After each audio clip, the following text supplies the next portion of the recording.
Bro, napansin mo ba yung mga babae ngayon? Kahit simpleng post lang nila sa story, may nagre-react agad, may nagme-message, may nagsisend ng meme, may nagpaparamdam. Pero kahit ganun kadami ang nag-aagawan ng pansin niya, bakit parang hindi ka niya napapansin? Alam mo yung pakiramdam na binuhos mo na lahat? Effort, oras, compliments. Pero parang invisible ka pa rin sa paningin niya? Ang masakit pa minsan yung lalaking parang wala namang ginagawa. Siya pa yung pinagkakaabalahan niya. Nakakainis, di ba? Pero teka lang, baka may mali ka sa approach mo. Kasi sa mundo ng modernong ligawan, hindi sapat yung mabait ka. Hindi sapat yung consistent ka. At lalong hindi sapat yung gwapo ka. Kung gusto mong mag-stand out sa mga lalaking nililigawan siya, kailangan mong maging ibang klase ng lalaki. Yung hindi madaling basahin, hindi madaling makuha, pero mahirap kalimutan. Ito ang katotohanan na hindi sinasabi ng karamihan. Kapag sobrang available ka, nawawala ang mystery. At kapag nawawala ang mystery, nawawala rin ang attraction. Parang pelikula yan, bro. Kung sa unang eksena pa lang, ibinulgar na lahat ng twist, may gana ka pa bang tapusin? Wala na. Kasi wala ka nang aasahan. Ganyan din sa ligawan. Pag pinakita mo agad lahat ng best mo, mawawala yung thrill. Yung ibang lalaki kasi, ang strategy nila, kailangan araw-araw ko siyang i-chat. Kailangan alam niya kung gaano ko siya kamahal. Kailangan iparamdam ko na ako yung pinaka-available sa lahat. Pero hindi nila alam na habang ginagawa nila yon, mas lalo silang nagiging predictable. At sa mundo ng babae, predictability equals boredom. Bro, isipin mo to. May isang babae na nililigawan ng 5 lalaki. Lahat nagpapadala ng good morning text. Lahat nagre-react sa stories. Lahat nagpapapansin. Pero meron lang isa na hindi nagpapapilit, tahimik. Calm, pero confident. Siya yung hindi nagsisigaw ng pansinin mo ako, pero siya yung iniisip ni girl bago matulog. Bakit? Kasi habang ang iba nag-e-explain ng sarili nila, siya nagpaparamdam lang ng presence na hindi nakakaumay. Ito yung tinatawag na silent confidence. Hindi mo kailangang magyabang. Hindi mo kailangang magpabibo. Ang kailangan mo lang ay enerhiya na nagsasabing, alam kong ako ang value. Kasi tandaan mo to, kapag ikaw mismo hindi naniniwala na may halaga ka, hindi rin yan makikita ng babae. Hindi mo kailangang maging perfect, pero kailangan mong maging composed.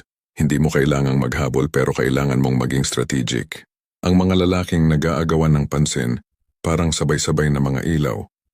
Nakakasilaw sa una pero nakakasawa rin. Pero yung lalaking marunong maghintay sa dilim, siya yung nagbibigay liwanag na hindi madaling makalimutan. Gusto mong mag-stand out? Ganito, bro. 1. Huwag mong gawing sentro ng mundo mo yung babae. Mas attractive yung lalaking may sariling mission. Pag naramdaman niyang may mas mahalaga sa'yo kaysa sa kanya, mas lalo kanyang gugustuhin. Kasi alam niyang hindi mo siya hahabulin sa desperasyon, kundi pipiliin mo siya mula sa abundance.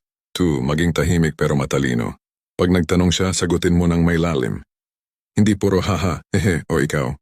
Gamitin mo yung salita para magtanim ng curiosity. Example, kapag sinabi niyang ang tahimik mo sagutin mo ng tahimik lang ako sa hindi ko pa masyadong kilala. Boom, mysterious agad. 3. Huwag kang magmadali. Pag gusto mo siyang ligawan, wag agad todo.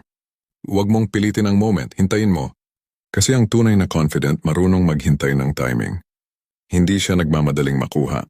Kasi alam niyang siya rin ang magiging prize sa dulo. 4. Have a life beyond her. Magtrabaho, mag-gym, magbasa, mag-focus sa growth mo.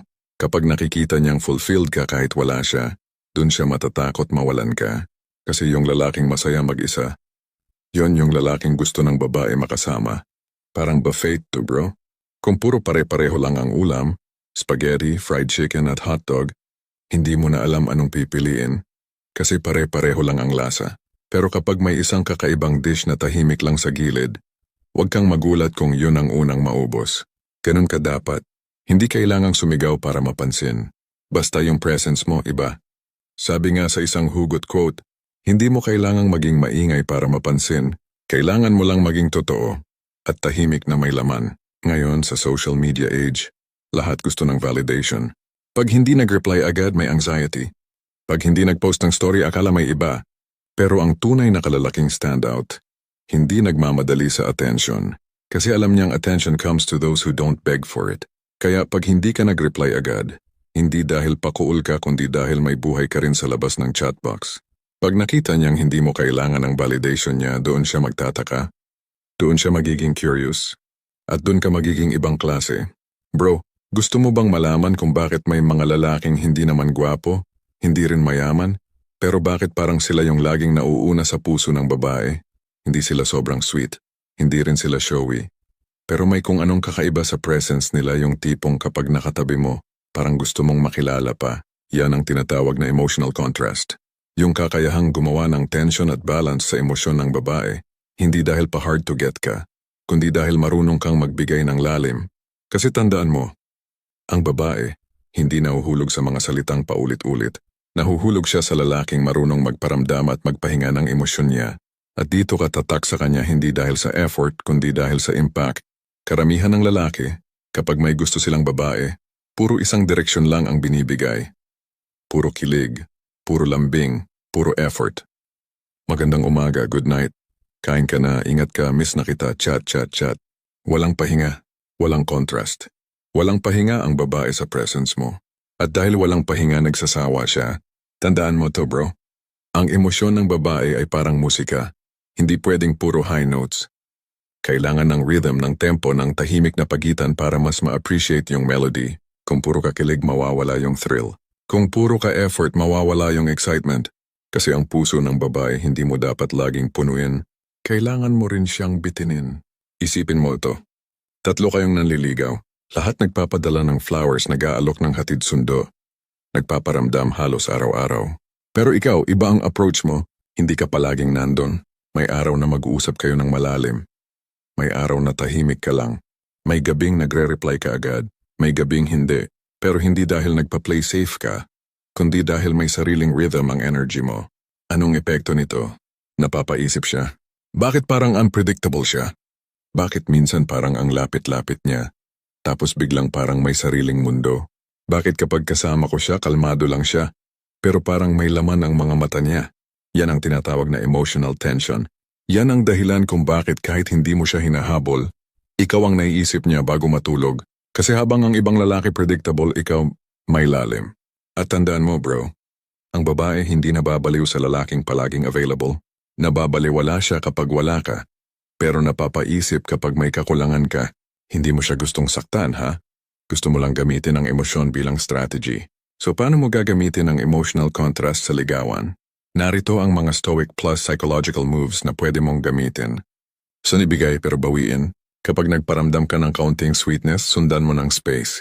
Halimbawa, mag-chat ka ng ingat ka, wag masyadong pagod ha. Pag nag-reply siya, wag mo agad sundan ng 20 messages. Pahingahin mo. Let her feel the energy na ikaw rin ay may sariling mundo. Bakit? Kasi kapag masyadong madalas, nawawala ang halaga ng effort mo. Pero pag bihira, tumitimbang. Parang ulan. Kapag araw-araw umuulan, nagsasawa ka. Pero kapag tagtuyot at biglang umulan, ramdam mo ang halaga ng bawat patak. 2. Maging unpredictable sa timing. Hindi mo kailangang maging pa-hard to get, pero kailangan mo maging authentic. May araw na sweet ka, may araw na reserved ka. Pag nakikita niyang hindi mo ginagawa ang lahat para magustuhan ka, mas lalo siyang magkaka-interes. Kasi ang mga babae, gusto nila ng emotional adventure. Ayaw nila ng textbook type ng lalaki. Gusto nila ng lalaking kaya nilang basahin. Pero may mga pahinang hindi pa nila alam. 3. Magtanim ng lalim, hindi ng lambing. Kapag kausap mo siya, wag puro papuri. Minsan magtanong ka ng makabuluhan. Anong bagay ang gusto mong baguhin sa sarili mo? O ano yung pinakapangarap mong hindi mo pa nagagawa? Kasi bro, karamihan ng lalaki gustong makuha ang katawan. Pero yung kakaiba, gusto makuha ang isip. At kapag nakuha mo ang isip niya, ang puso niya ay kusa ng sumusunod. Or ipakita mong kaya mong mawala. Ito ang pinakamalakas na psychological weapon mo. Hindi sa pagiging cold, kundi sa pagiging content sa sarili. Kapag naramdaman ng babae na kaya mong maging masaya, kahit wala siya, magkakaroon siya ng subconscious fear of loss. At alam mo bang ang fear of loss ay mas malakas kaysa sa desire to gain? Kaya minsan, mas na-excite siya sa lalaking pwedeng mawala kesa sa lalaking palaging nandun. 5. Control the rhythm, not her emotions. Ang tunay na alpha, hindi ginugulo ang babae. Ginagabayan ang tempo ng connection. Hindi mo kailangang gawin siyang confused. Ang goal mo ay iparamdam ang balance. Kilig ngayon, tahimik bukas, meaning sa susunod. Kasi dun siya nahuhulog. Sa roller coaster ng emosyon na ikaw mismo ang may hawak ng manibela. Isipin mo ang chat pattern ng typical na lalaki. Good morning. Kamusta ka? Kumain ka na? Tulog ka na? Paulit-ulit. Routine. Predictable. Pero yung lalaki na marunong sa emotional contrast iba. Pag sinabi ng babae, ang tagal mo mag-reply, sasabihin niya lang ng kalmado. May mga bagay lang akong inaasikaso. Pero gusto kong magkwento ka kapag free ka. Boom. Hindi defensive. Hindi rin cold. Balanced, masculine. Kasi habang ang iba nagpapaliwanag, ikaw, nagpapatuloy lang sa mission mo. At yan bro ang nakaka-turn on sa babae. Yung lalaking may sariling direksyon, hindi nadadala ng emosyon ng iba. Ang babae parang alon sa dagat. Minsan kalmado, minsan mabangis. At ang mga lalaking hindi marunong lumangoy nilulunod. Pero ang lalaki na marunong huminga sa gitna ng alon, siya ang tinatabihan. Kasi hindi mo kailangang sabayan lahat ng emosyon niya. Kailangan mo lang matutunang umayon sa agos. Sabi nga sa Stoicism, control what you can, accept what you can't. Respond, don't react. Kapag may mood swing siya, huwag mong labanan. Huwag mong sabayan, observe mo lang. Kasi pag hindi ka nadadala sa emosyon niya, mararamdaman niyang safe ka. At kapag safe ka, doon nagsisimula ang attraction na may depth. May isang babae, si Ana. 3 ang naliligaw sa kanya. Si Carlon, sobrang consistent, laging may regalo. Si June, laging sweet sa chat, parang boyfriend na. At si Marco, tahimik pero marunong makinig. Hindi showy pero kapag nagsalita may bigat. Guess what? Si Marco ang pinili. Bakit? Kasi yung dalawa pinuno siya ng emosyon, pero si Marco pinakalma siya. At sa gitna ng mga lalaki na nagpapaulan ng kilig, siya yung nagdala ng ulan na may meaning.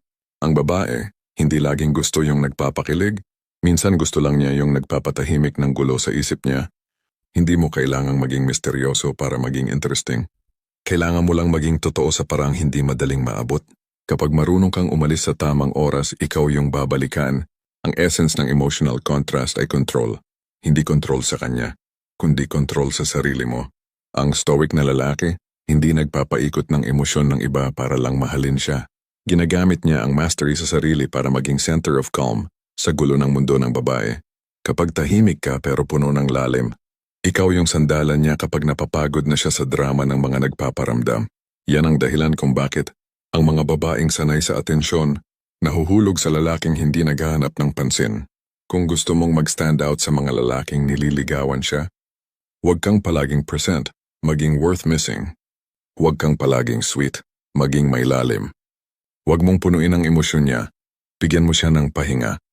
Huwag kang mag-react, matutong mag-observe at mag-lead ng tempo. At higit sa lahat, maging lalaking kalmado sa gitna ng competition. Kasi habang ang iba nagmamadali, ikaw ang lalaking nakakaintindi ng rhythm ng babae at ng sarili mo. Bro, aminado ka man o hindi, dumating na rin siguro yung panahon na ginawa mo na lahat. Binigay mo yung oras mo, effort mo, pag-unawa mo. Pero sa huli, parang ikaw pa rin yung lugi. At ang mas masakit, habang ikaw nagmamahal ng buo, siya naman parang nag-i-enjoy lang sa atensyon. Pero may isang klase ng lalaki na kahit hindi naghabol, siya ang hinahabol. Kahit hindi nagpaparamdam araw-araw, siya ang laging iniisip. At kahit hindi masyadong expressive, siya ang gusto laging kausap. Sino to? Siya ang tinatawag kong detached man.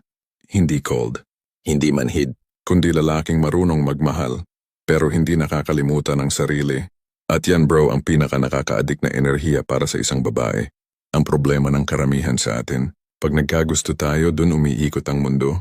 Kalimutan na ang gym, trabaho, goals, basta siya okay na. At diyan ka na natatalo. Kasi sa mata ng babae, ang lalaking nagmamadali nagpapakita ng desperasyon. At ang desperasyon bro, kaboses ng insecurity. Tandaan mo to, walang babaeng na-attract sa lalaking hindi sigurado sa sarili. Pag nag-chat siya, reply agad. Pag nag-post siya, react agad. Pag nagparamdam siya ng konting lamig, panic mode ka na. Wala kang control. At ang lalaking walang control, hindi nakaka-turn on. Imagine mo ito. 3 kayong nagko-contest sa atensyon niya. Yung isa araw-araw nagte-text. Yung isa laging nagvo-volunteer para samahan siya. Ikaw, hindi masyadong nagpaparamdam. Pero pag nagkausap kayo, parang may spark na hindi niya ma-explain. Bakit? Kasi nararamdaman niyang iba ang energy mo. Hindi ka sabik. Hindi ka pressured. Relax ka lang. Parang alam mong wala kang kailangang patunayan. At habang yung iba nagpapapogi sa labas, ikaw, nagpaparamdam ng lalim sa loob. Bakit? Kasi marunong kang mag-detach. Ang detachment bro, hindi kawalan ng care. Ito ay mastery ng sarili. Ang ibig sabihin nito, kaya kong gustuhin ka. Pero kaya ko ring maging masaya kahit wala ka. At yan ang pinaka nakaka-curious sa isang babae. Kasi sanay siya sa mga lalaking takot mawala siya. Pero pag nakilala niya yung lalaking kayang mawala ng hindi natatakot, siya ang natataranta. So paano ka magiging detached man na hindi cold pero powerful? Narito ang stoic style moves na dapat mong i-apply. 1. Alamin kung saan nagtatapos ang emosyon mo. Hindi mo pwedeng ibuhos lahat ng energy mo sa kanya. Dapat may boundary. Kapag nagparamdam siya, respond. Pero huwag kang masyadong excited. Kapag nag-ghost ka, huwag kang mag-panic. Observe mo lang. Sabi nga sa stoicism, control what you can, accept what you can't. Hindi mo makokontrol ang feelings niya, pero makokontrol mo kung paano ka magre-react. 2. Huwag mong gawing sukatan ng halaga mo ang reaksyon niya. Pag hindi siya nag-reply, hindi ibig sabihin na may mali sa'yo. Pag hindi siya sweet, hindi ibig sabihin na hindi ka worth it. Kasi bro, ang self-worth mo, hindi dapat nanggagaling sa atensyon ng babae. Kung gusto mong mag-stand out, kailangan mong ipakita na hindi siya ang validation mo. Kasi sa mundo ng ligawan, ang pinaka-nakaka-addict na lalaki ay yung hindi kailangan ng approval para maging buo. 3. I-anchor mo ang sarili mo sa purpose, hindi sa relasyon. Habang ang ibang lalaki nakafocus sa sana maging kami, ikaw dapat nakafocus sa paano ako lalago. Pag nakita ng babae na may direksyon ka, magiging natural sa kanya na sumabay sa mission mo. Kasi gusto ng babae yung lalaking may daang sinusundan, hindi yung nawawala sa kanya. 4. Practice the power of silence. Kapag may tampuhan, huwag mong piliting ayusin agad. Minsan silence ang pinakamalakas mong move. Kasi sa katahimikan mo may boses na maririnig siya. Yung realization na bakit hindi siya naghabol. At sa oras na maramdaman niyang hindi mo kailangan ng approval niya, doon niya mararamdaman kung gaano siya gustong bumalik sa presence mo. 5. Huwag mong kontrolin inspire mo. Hindi mo kailangang manipulahin ng babae. Ang kailangan mo ay maging kalmadong leader ng emosyon. Kapag malambing siya, i-appreciate mo. Kapag malamig siya, huwag kang ma-offend, smile ka lang. Kasi habang ang iba napipikon, ikaw steady lang. At doon niya makikita na hindi ka ordinaryo. Sa panahon ngayon bro, maraming lalaki ang na-addict sa dopamine ng notification. Pag nag-seen, may meaning. Pag nag-reply, kilig agad. Pag hindi nag-reply, anxious agad. Pero ang detached man, hindi siya alipin ng notifs. Busy siya sa mission niya, hindi sa chat bubble. Pag nag-text siya, may purpose. Pag hindi, okay lang. May sarili siyang routine. At ironically, yung babae mismo ang maghahanap sa kanya. Kasi sa mundo ng overstimulation, siya lang yung lalaking tahimik pero totoo. Isipin mo ang buwan. Hindi naman ito laging nakikita. Pero kahit ganun, lahat ng tao inaabangan pa rin siya. Hindi siya sumisigaw ng pansinin niyo ako. Tahimik lang siya pero nandun. Present, steady, composed. Ganun dapat ang energy mo. Tahimik pero may presence. Hindi mo kailangang mag-shine palagi. Minsan sapat na ang aura mo para mapansin. Si Lance, simpleng lalaki lang. May gusto siyang babae na nililigawan ng marami. Ang mga karibal niya, puro flex ng kotse, post ng gym selfie, sweet sa stories. Siya tahimik lang. Hindi siya nag-react sa stories ng babae. Hindi rin siya nagpaparamdam araw-araw. Pero minsan magko-comment lang ng isang linya. Nice shot, ganda ng kulay. Simple, pero confident. Walang emoji, walang OA.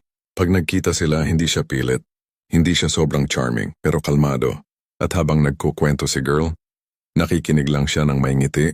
Pag-uwi ni girl, siya ang nasa isip. Hindi dahil sa sweet gestures, kundi dahil sa presence na tahimik pero malalim. Yun ang detached man. Hindi mo kailangang magsalita ng marami para mapansin. Kailangan mo lang ng consistency ng composure. Kapag kaya mong maging masaya kahit